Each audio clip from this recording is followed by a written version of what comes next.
video natin ngayon mga maestro ay pag-usapan pa rin natin itong tungkol dito sa DepEd PBB 2022. Alright?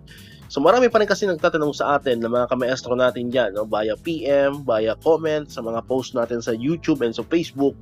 Ayan, kaya sasagutin natin yung mga katanungan nila, no? Baka sabihin nyo naman, ayan si El Maestro, update na naman. Ano po? So, nag-update lang naman tayo kasi syempre maraming mga nagtatanong. Ano po? Marami pa rin nagtatanong kung ano nga ba talaga ang naging status or status ng ating inaantay na PBB 2022 para sa DepEd. Alright? So, nag-message po tayo sa PBB Secretariat nitong nakaraang July 2. That's on Tuesday kung hindi ako nagkakamali.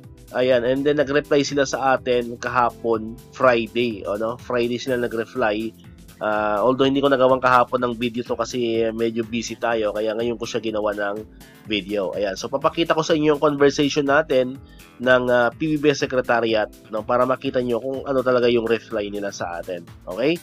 So yan, so nag-message tayo July 2, that's 8:42 AM. Ayan, sabi natin dyan, good day po, just want to ask the status of PBB 2022 for DepEd teachers. Thanks a lot and God bless. Okay, so minessage natin siya o sila noong July 2. And then nag-reply naman sila nitong Friday, 11:18 AM. Ayan, Friday po yan, that's July 5. Ano po, so that's July 5. Ang sabi nila, still ongoing validation for fiscal year 2022. So yan po yung kasagutan ng PBB Secretariat patungkol pa rin dito sa ating tanong kung ano na ba ang status nitong ating PBB 2022. Ayan. So medyo nakakalungkot lang ano po kasi unlike last year, kung hindi ako nakakamali, sa mga ganitong buwan, ganitong araw ay nag-start na sila mag-release ng SARO, no, para sa DepEd, no. Pero ngayong taon na to, para sa PBB 2022 ay tila hindi pa rin tapos yung validation na kanilang ginagawa. So, siyempre, wala naman tayong magagawa dito kundi mag-antay na naman. No, antay natin kung hanggang kailan ba matatapos yung validation na kanilang ginagawa. Alright? So, yun po yung kasagutan natin dyan. At kung tatanungin nyo po ako kung kailan yan matatanggap, hindi pa rin natin masasabi kung kailan. Kasi always ko naman pong pinapaliwanag sa mga video natin, no, na hanggat wala pang SARO na binibigay, hindi pa natin matutukoy, hindi pa natin matatansya kung kailan natin marireceive, kailan mapupunta sa mga ATM natin itong ating inaantay na PBB 2022, no. So siguro antay-antay natin, no, na magkaroon ng SARO and hopefully matapos na yung validation na ginagawa nila.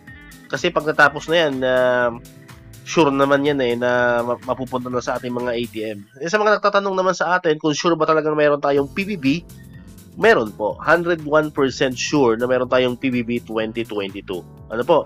So huwag kayong maniwala doon sa mga bali-balita na dahil sa EO61 ay wala na rin tayong PBB matatanggap. Meron pa rin po tayong matatanggap. 101% po yan. So antayin lang natin na matapos tong validation na ginagawa ng DBM or ng PBB Secretariat, then saka natin malalaman kung kailan natin matatanggap itong ating PBB 2022. Alright, so dito ko natatapos itong ating video ngayon mga kamaestro. Kung bago ka pa lang sa channel natin, subscribe ka na para ikaw yung unang makakapanood ng mga videos na ina-upload natin. Katulad ito, yung mga videos about PBB and other bonuses ng mga teachers and government employees. And syempre, click mo na rin ang notification bell button para manonotify ka, updated ka pag may mga bago tayong uploaded na videos. So muli, maraming salamat sa inyong panonood at pakikinig.